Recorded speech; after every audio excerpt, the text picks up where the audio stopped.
ജനുവരി 25, 1994 കണ്ണൂർ ജില്ലയിലെ മട്ടന്നൂരിന് സമീപം വെച്ച് CPIM ഗുണ്ടകളുടെ ഒരു സംഘം സദാനന്ദൻ മാസ്റ്റർ സഞ്ചരിച്ചിരുന്ന കാറ് തടഞ്ഞു നിർത്തി. അദ്ദേഹത്തെ പുറത്തേക്ക് വലിച്ചിഴച്ച് ആക്രമിച്ചു. 2 കാലുകളും വെട്ടിമാറ്റി.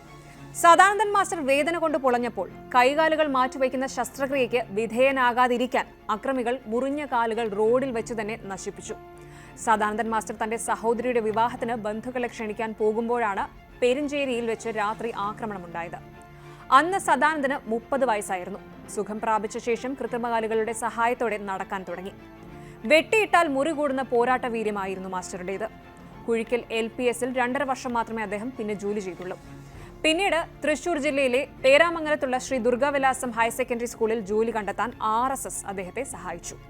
സ്കൂളിൽ 25 വർഷം സോഷ്യൽ സയൻസ് അധ്യാപകനായി സേവനമനുഷ്ഠിച്ച അദ്ദേഹം 2020 സർവീസിൽ നിന്ന് വിരമിച്ചു. സദാനന്ദൻ മാസ്റ്ററുടെ ജീവിതം ധൈര്യത്തിന്റെയും അതിജീവനത്തിന്റെയും പ്രതീകമെന്നാണ് BJP IT cell convener Amit Malviya പറഞ്ഞത്. ആക്രമണങ്ങൾ നേരിട്ടിട്ടും അദ്ദേഹം RSS പ്രവർത്തകനായി നിലകൊണ്ടു.